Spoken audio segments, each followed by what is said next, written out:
Hello and welcome to Baiju's Exam Prep IAS. Welcome to the fifth episode of Political Thinkers and Ideas. Today we are going to discuss John Locke, another English political thinker. First, let me explain what are we going to discuss about John Locke in this session. So we'll understand John Locke's context, we'll understand who was John Locke. We'll also understand his social contract theory. See, we already discussed Thomas Hobbes, who's also a contractualist in the last episode. Contractualists believe that the power or the sovereign power derives its authority from the consent of the people. Government is a trust as per contractualists. They derive their power from people. So Locke also believes that. But he's different than Hobbes in his analysis of the state of nature and his conclusions about sovereign power. So we'll understand his social contract theory and try to compare it with Hobbes' social contract theory and underline or understand why these two thinkers have different ideas about state of nature and the nature of sovereign power. Now this is what we're going to discuss in today's session. Let's first look at who was John Locke. See, John Locke was born in 1632 in Somerset, England. John Locke went to Christ Church, Oxford. He took a degree from Christ Church, Oxford. John Locke became interested in medicine in 1660s and earned a bachelor's of medicine in 1675. Though he earned this degree or he received this degree, he never practiced medicine. John Locke also wrote many books. Books like An Essay Concerning Human Understanding, Two Treatises of Government, and Letters on Toleration. So these are the books he wrote. See, An Essay Concerning Human Understanding is a book in which he discusses his epistemology or his theory of knowledge. It is in the Two Treatises of Government that he discusses his political ideas. That's his social contract theory and other political ideas. Now let's look at these two treatises of government and summarize briefly its argument before we jump to discuss his social contract theory. See, Two Treatises of Government is a book written by John Locke, as I already mentioned. In the first treatise, John Locke responds to Robert Filmer. Who was Robert Filmer? Robert Filmer was a royalist author. Royalists are those who supported monarchy in Britain. Right? He wrote a book called Patriarcha in 1680. In this book, that is Patriarcha, he defended divine rights theory. What is divine rights theory? Simply that a king derives his power from God. He is a representative of God on earth. He does not derive his power from people. A king derives his power from God, so he is answerable to God only. People neither appoint him nor can remove him. So this is what Filmer believed about the power of the king. As I said, he believed in the divine rights theory. Now, he said that when God created Adam and Eve, the first man and the first woman, he appointed Adam, the man, as the ruler as well.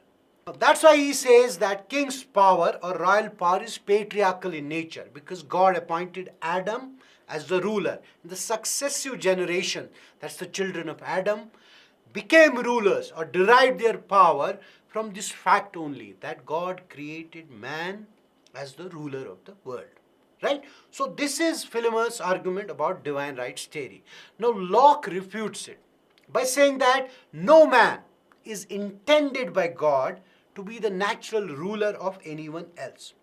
We cannot be subjected to anyone else's authority. God has not created us like that. Then how has he created us? That's what John Locke tells us in the second treatise. The second treatise, he tells us three arguments mainly. Number one, all men are born equal. All of us are born equal. We are not born unequal. Second, everyone is his own sovereign ruler. We're born equal. We're also born so that we rule ourselves. We're not born in a way that will be subjected to someone else's authority or power. We are our own sovereigns. Third, no one can become subject of anyone else. If we are born free and equal, then we cannot be subjected to anyone else's rule except if we give our own consent. Right? Now, these are the ideas that he develops in his book, Second Treatise. Now, let's now focus on his social contract theory. Please keep this in mind, the summary of his book. See, John Locke, as I said, does not believe in divine rights theory, right? Divine origins of the state as well. Right? He does not believe that the state comes into existence because of God. Then what is the origin of the state? What is the origin of the government?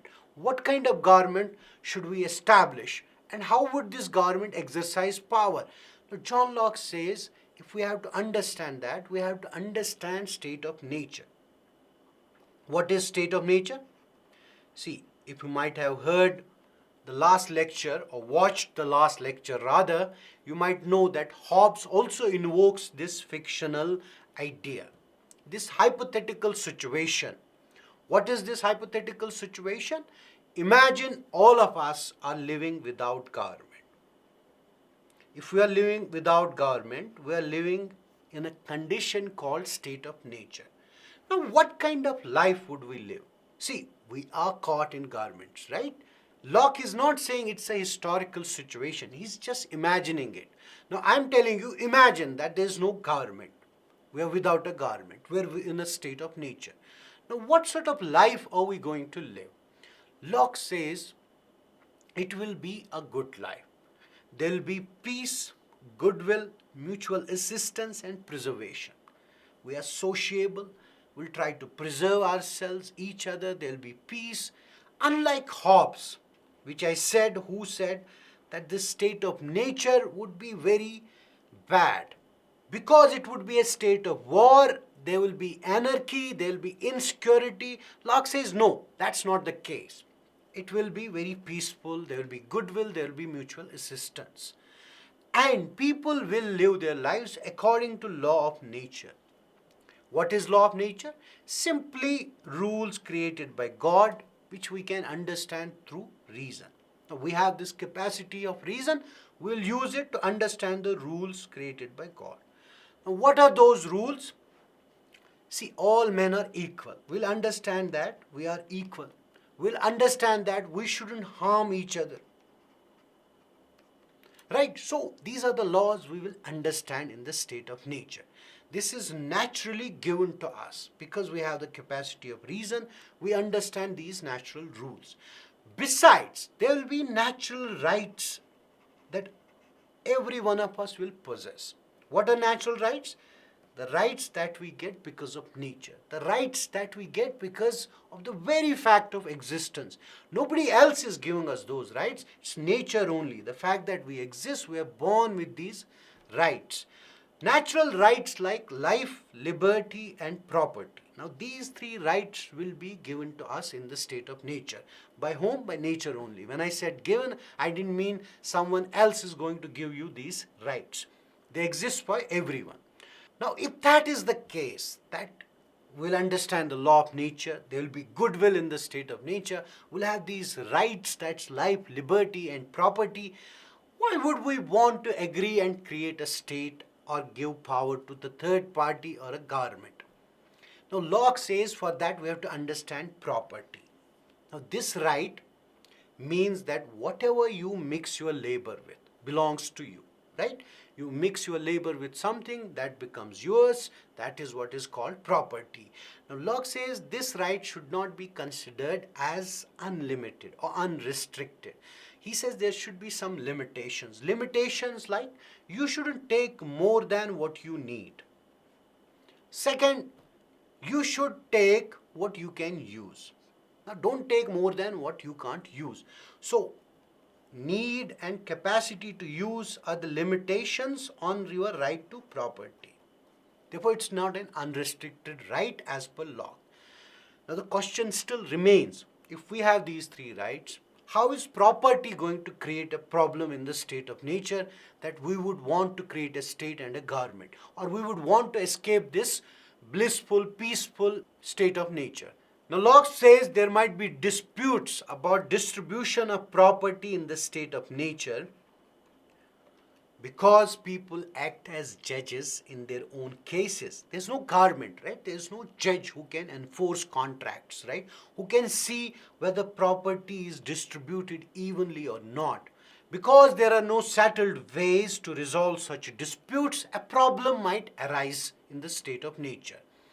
There's no common judge. Simply, that's what Locke is saying. If there's a dispute, there's no common judge. Who will resolve this dispute? Now, these are the inconveniences that Locke says would encourage people to form a political community. In simple words, people might think that, okay, these are the disputes arising about distribution of property because there's no common judge. Let's get together and form a political society. Or let's do a social contract, right? Let's do a contract. Enter into a contract. See, why do they go for a contract? Because there's no settled way of settling the disputes. There's no common judge. Like, who will resolve disputes? The agreement, that is the social contract, will take two shapes. It will be done in two steps. Number one, state will be created or a political community. In the second stage, people will elect a government. Now, it's an important distinction. I'll come to how it is different from Hobbes later. First, let's focus on what Locke says. See, the first step, state will be created. That's a political community will be created. In the second step, government will be created. Who's creating it? The people in the state of nature. Now, why did they agree to create a state and government? Because there's no common judge. We already understood that. So now, this state is all the people, right? This government will be created through majority. The majority of the people will create this government. They'll create both legislature and executive. So number one, there will be a contract, a state will be formed, a political community, and then out of majority opinion, a government will be created. Now, this government's responsibility is to protect everyone's natural rights, to act as common judge in case of disputes, right? So, this is the basis of government, and there's a clear distinction between state and government. Now, if the government fails to protect natural rights, people can oppose it or re-elect it, right? Overthrow it.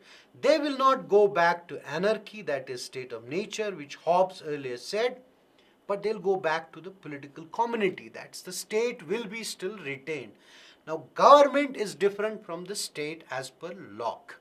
That becomes the basis of modern democracy. That's why I'm stressing more on it. So you have to understand it here very clearly. Now, there'll be no arbitrary taxation by this government. They cannot impose taxes arbitrarily on people. Why? Because property is a natural right. Because governments come together. Because government is created to protect this right. That is life, liberty and property.